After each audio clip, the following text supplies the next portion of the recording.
Dans notre vidéo précédente, nous parlions de Paul de Tarse, une vie de consécration.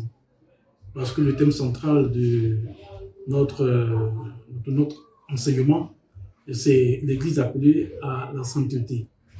Donc, quand on parle de sainteté, on parle forcément de vie de consécration, on parle de vie de sanctification et vie de purification.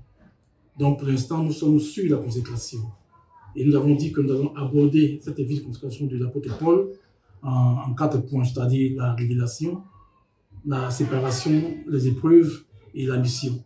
Mais aujourd'hui, il me plaît de vous parler de l'apôtre. Qui était-il?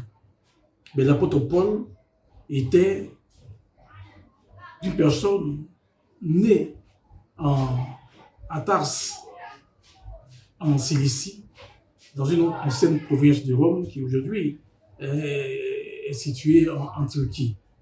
Il est né de parents hébreux, donc lui-même hébreu, mais Paul avait la citoyenneté romaine. Pourquoi? Parce qu'il est né à Tarse. Et cette citoyenneté lui conférait certains droits. Vous comprenez? Par sa qualité de citoyen romain, Paul avait le droit de voter.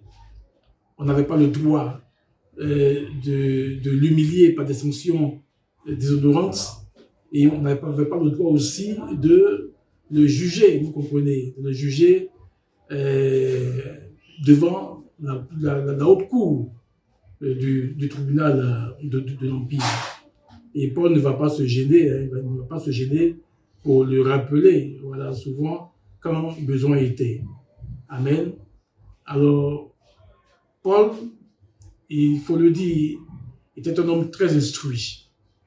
Paul était un érudit, et nous disons d'ailleurs que c'est le premier théologien chrétien. Paul était à cheval entre 3 cultures, la culture romaine, la culture grecque et la culture hébraïque. Alors, donc vous comprenez que son éducation lui donnait une largeur d'esprit sur les autres. Paul était un homme quand même exceptionnel, il faut le dire. Vraiment exceptionnel. Et quand vous prenez la plupart des écrits de la littérature du Nouveau Testament, les 27 livres, Paul a développé 13 livres.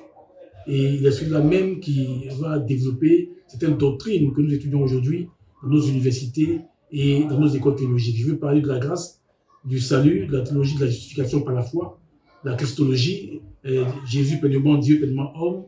Je veux parler de l'Église, corps de Christ. Je veux parler du Saint-Esprit qui demeure en nous. Donc Paul était un grand homme, mais un homme qui combattait l'Église en son temps. Parce que Paul était profondément ancré dans la culture judaïque. Donc Paul défendait corps et âme cette religion judaïque. Ce qui a fait de Paul une personne qui a longuement et atrocement persécuté l'Église et les croyants.